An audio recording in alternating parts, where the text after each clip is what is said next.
Welcome to the very first Last Week I Wish I Knew series, podcast, show, whatever. It's just something for myself and the people around me to learn from the lessons that I'm experiencing on a weekly basis and just see, okay, Jesus went through all these different things. He spent this money. He's went through these challenges. He's experienced these pains.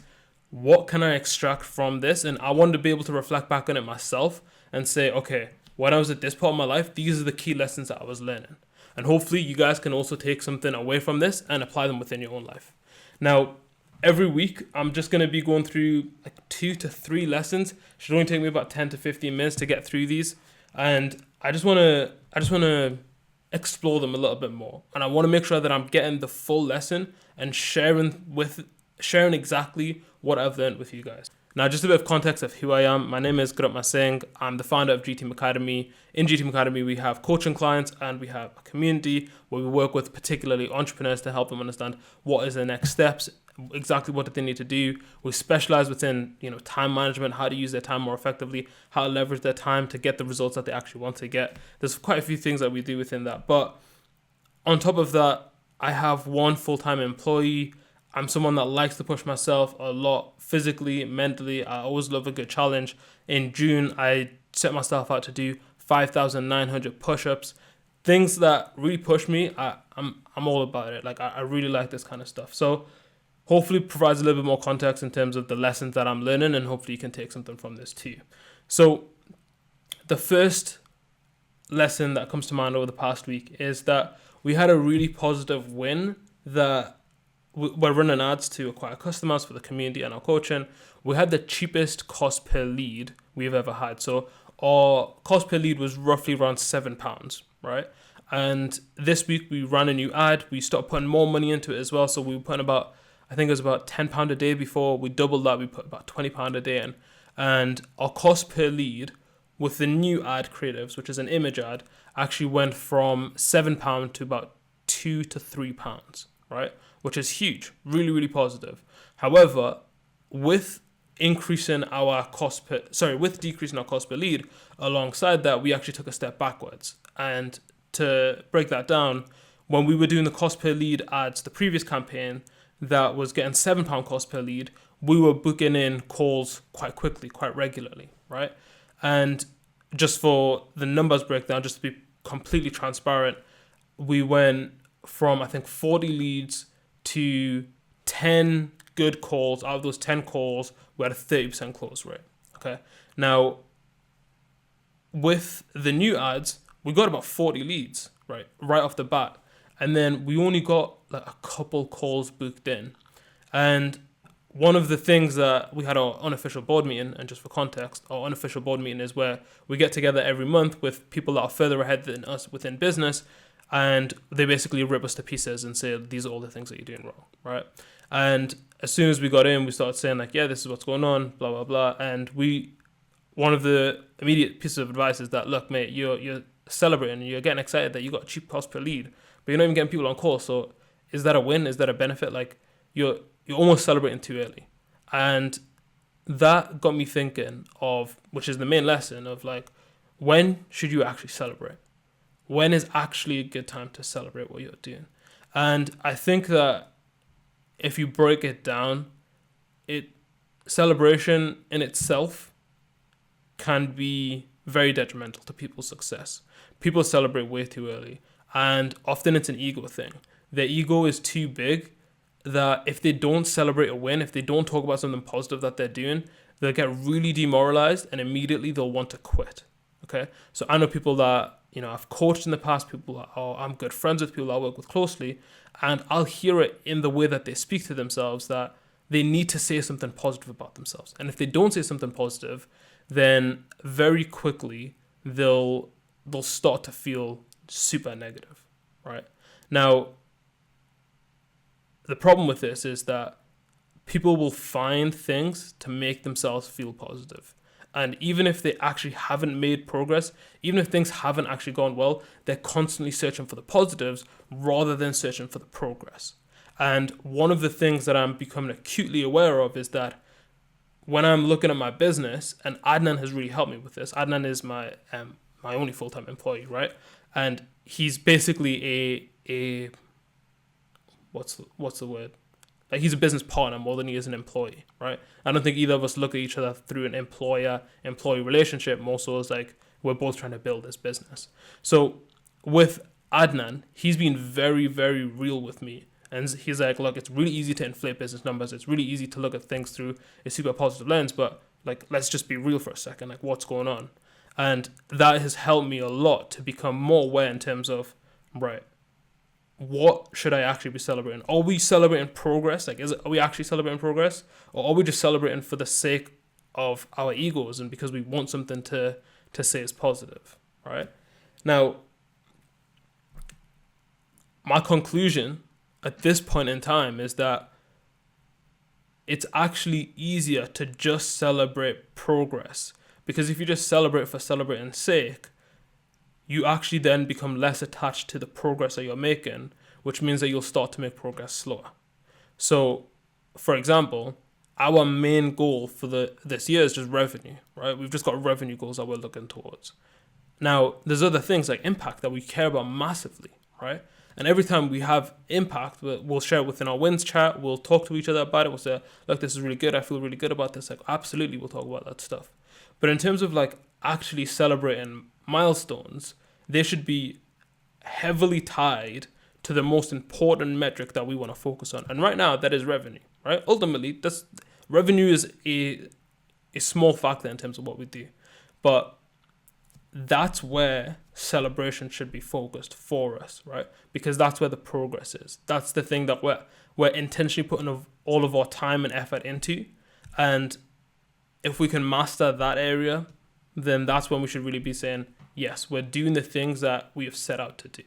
So just a note on that in terms of just wrapping up that first point of when to celebrate.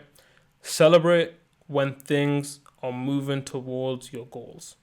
Don't celebrate because you feel the need to celebrate. Okay. Point number 2. Sometimes you don't need more theory, right? And this one's a bit of a difficult one as well. So it's tied to the first lesson that I learned about the cheaper CPL. We were getting a cheaper cost per lead. We knew we were doing things wrong with the funnel. We've been told what to do with the funnel. We've reviewed it ourselves and we've got an idea of what to do. Now, I was unhappy that we've just spent some money on leads that just haven't followed through. So I was like, right, okay, what can we do? What should we do? Like all this kind of stuff, right? And I went for a walk yesterday and I did some audio journaling. This morning I woke up and again, I was writing things out. And what I came to the conclusion of is like, I just need to do it. I don't need to talk about it anymore. It just needs to be done. And one of the things that I was personally trying to latch onto is like, oh, if I just keep thinking about this, if I keep brainstorming, if I keep ideating around this, then I might be able to come up with a better solution or something different.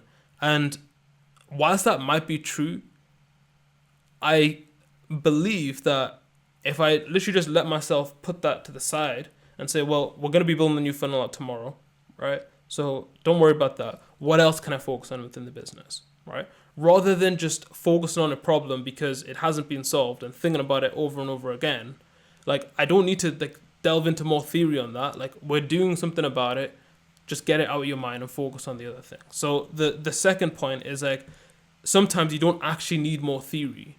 Like, you'll think that you do. You'll think that something else needs to be talked about and discussed and reviewed and so many different things. But really, it's more stress, it's more worry than it is actually getting you anywhere. Okay, so there's a real skill of being able to compartmentalize the things that you might be stressed about and focus on the things that are actually going to bring you leverage, rather than thinking about the things that your brain will automatically focus on from a survival, anxiety, stress point of view, right? Because I know that the main bottleneck of the business is the leads to calls. Okay. So my brain is constantly trying to think about that, but it's already been actioned. So it actually it doesn't serve me to think about that. And I should actually focus on how can I improve the delivery within the community? How can I do a better job for my coaching clients? That would actually be higher leverage. But I just need to make that distinction more regularly, and I need to just make it more of an active process of what I should focus my attention on. Okay. The third and final point is, and Adnan, don't take any of this personally, right? any of Adnan's shortcomings are my shortcomings. Anything that Adnan does that I don't like is absolutely my fault. Okay, so again, it's just tied to the same thing about the leads coming through. We had leads coming through. We had really good flow, and we had people even saying like this is the stage that their business is at. So we got a bit of information about them, and I was like, right, we need to call them up. We need to contact them. We need to speak to them ASAP. And Adnan was like, well, gee, if we're gonna call them, like the rest of the funnel needs to be organized. And I was like, no, Adnan, just we just need to call them. We just need to be on the phone with them, like blah blah blah, whatever, right? And there's just a difference of opinion in terms of what we need to do. And Adnan was like, look, I know I'm being difficult, but I'm being difficult because I don't believe what we're doing actually makes sense. And Adnan was absolutely right. Like, he was being difficult because the process didn't make sense. I was also right at the same time that we actually just need to speak to the leads. Now, in terms of the way that Adnan was thinking about the situation and the way that I was thinking about the situation, they both make sense, right? However, I had not trained Adnan to think in the way that I wanted him to think so that he would act in the way that I wanted him to act, right? So if there's two situations here, right? There's two ways for me to look at it. One is that Adnan is untrained and he's not looking at things the way that I want him to look at things. Or two, Adnan is providing value from a second point of view, which I need to actually process, okay? So me being frustrated should lead to one of those two things that I need to think about, right? What it was leading to is me just being frustrated. So this is option 3, me getting more and more frustrated. Like, why is nothing happening? Why is nothing moving? Right? And ultimately, what I should have been thinking is, okay, I haven't spent enough time with Adnan talking through exactly like these things. And because of that, Adnan's not thinking in the same way that I'm thinking. Okay? Or there's option 2, which is Adnan is actually providing me an alternative which I need to explore more deeply so I can understand whether or not I need to take that advice that Adnan's given. If there's any sort of problems, and it's good for me to learn this with Adnan, because Adnan is an incredible person for me to have these conversations with, because he has much, much more patience than me. And even in the conversations that we have sometimes, it'll become apparent to me of how short my patience can be sometimes. And Adnan's a gem because he doesn't, like, he handles my impatience very well, right? But the lesson that I've learned, right, and the thing that I want to take into next week is that if Adnan or if any future employees that I'm working with, if they don't see things the way that I see things, it's because I haven't taught them to see things the way that I see them, or they've got something else of value that I need to go and explore with them, and then work through that, yeah? And if I'm not working through their point of view and their understanding and bringing them to my conclusion, that makes me a bad leader. And I should take responsibility for that. So those are the 3 core lessons that I've learned from this week, right? Which is, firstly, again, knowing when to celebrate. Sometimes you actually shouldn't be celebrating. Celebrate progress, not just celebrating because you want to feel good. I think that's detrimental to success. Secondly, you don't always need more theory. You don't always need to read more books. I could go and get like 7 other different opinions in terms of what I should do, and maybe that'll give me a better perspective. I actually don't think that would be valuable, and I'm working on a low leverage task when the practicality of actually going out and doing it is going to provide me more leverage. Okay, and then the third and final thing is that any shortcomings of people that are working with me is my shortcoming.